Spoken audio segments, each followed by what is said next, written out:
Adorable Père, nous voulons te bénir, nous voulons te glorifier, nous voulons t'exalter, nous voulons t'élever, nous voulons te dire merci pour ce jour. Merci Père pour ta grâce, ta bienveillance et ton autorité sous laquelle nous sommes en cœur levé ce matin. Père merveilleux, merci pour la vie de ton peuple. Merci également pour l'opportunité que tu nous donnes dans ce programme d'apporter ta parole. Seigneur, conduis-nous. Seigneur, bénis chacun de nous à travers ce programme pour la gloire de ton Saint-Nom, au nom puissant de notre Sauveur Jésus-Christ de Nazareth. Amen. Bien-aimé peuple béni de l'Éternel, nous vous saluons tous dans le beau et puissant nom de notre Seigneur Jésus-Christ. Nous sommes dans notre émission biblique de partage intitulée « L'heure du Seigneur ». Nous bénissons le Seigneur pour ce nouveau jour, cette nouvelle semaine, et aussi le programme dans lequel le Seigneur continue de bénir son peuple. Seigneur, merci pour tout ce que tu es en train de faire à travers ce programme. Gloire et honneur à ton Saint-Nom.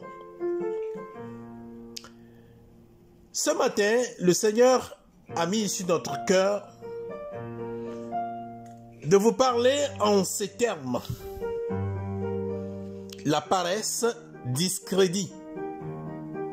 Nous nous servirons du texte de Proverbes, chapitre 26, à partir des versets 13 jusqu'au verset 16.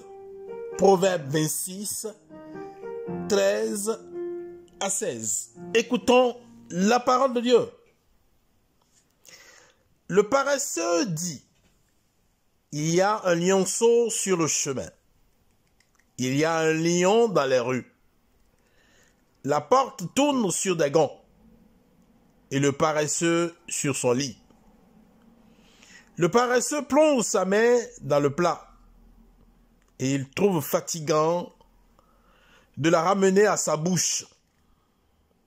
Le paresseux est plus sage à ses propres yeux que cet homme qui répond avec bon goût. Que le Seigneur nous sanctifie par sa parole. Amen.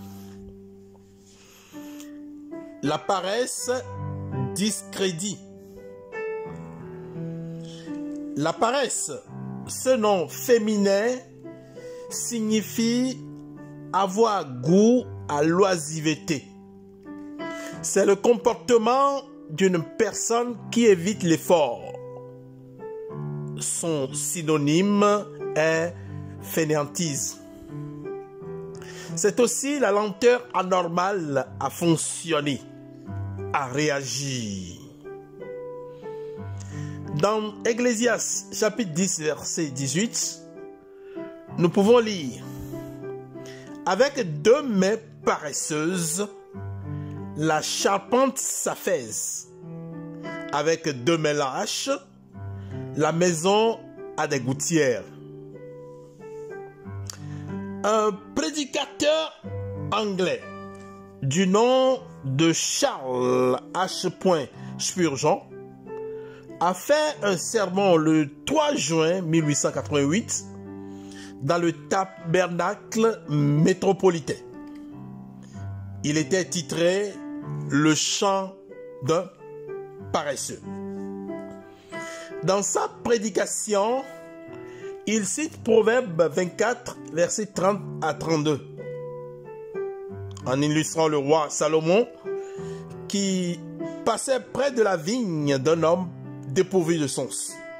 Et cite le verset 31, « Et voici, les orties y poussaient partout. Les mauvaises herbes en couvraient la surface et son mur de pierre était abattu. » Le verset 32, « J'ai regardé d'un cœur attentif. J'ai vu, j'en ai tiré instruction. » Dans notre texte de base, nous voyons la description, le graphisme du paresseux qui se dit: il y a un lionceau sur le chemin et ne veut pas sortir. Il y a un lion dans la rue, préfère le sommeil, disant: la porte tourne sur des gonds, et le paresseux sur son lit. Le paresseux plonge sa main dans le plat et il trouve fatigant de la ramener à sa bouche. Le paresseux est plus sage à ses propres yeux que cet homme qui répond avec bon goût. Bien-aimé, Dieu, notre Créateur, au moment de la création, a travaillé 6 jours sur 7. Et dans Genèse 2, verset 15, nous lisons: « L'Éternel Dieu prit l'homme et le plaça dans le jardin d'Éden pour le cultiver et pour le garder. De ce fait, il ressort clairement que le travail fait partie de la vie de l'homme.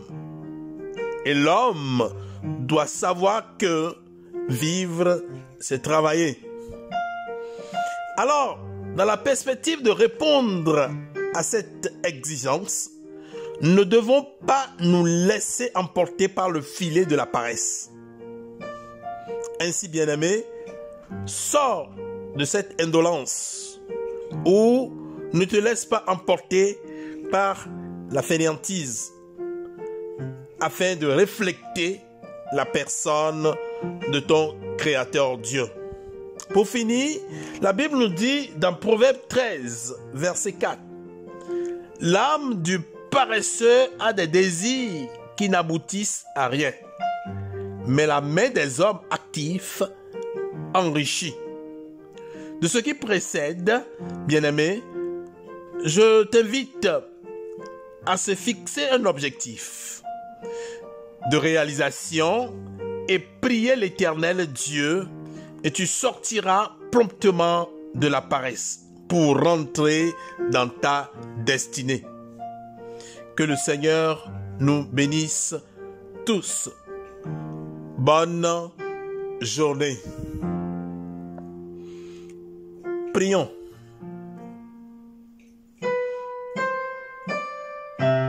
Père Céleste, Yahweh notre Dieu, nous voulons te dire merci pour ton message. Père, permets qu'à travers ce que nous venons d'entendre, nous puissions être des hommes et des femmes qui résolument s'efforcent de prouver que le travail fait l'honneur de l'homme. Et l'homme est honoré à travers ses efforts. Pour la gloire de ton Saint-Nom, au nom puissant de Christ, notre Sauveur. Shalom, shalom, shalom.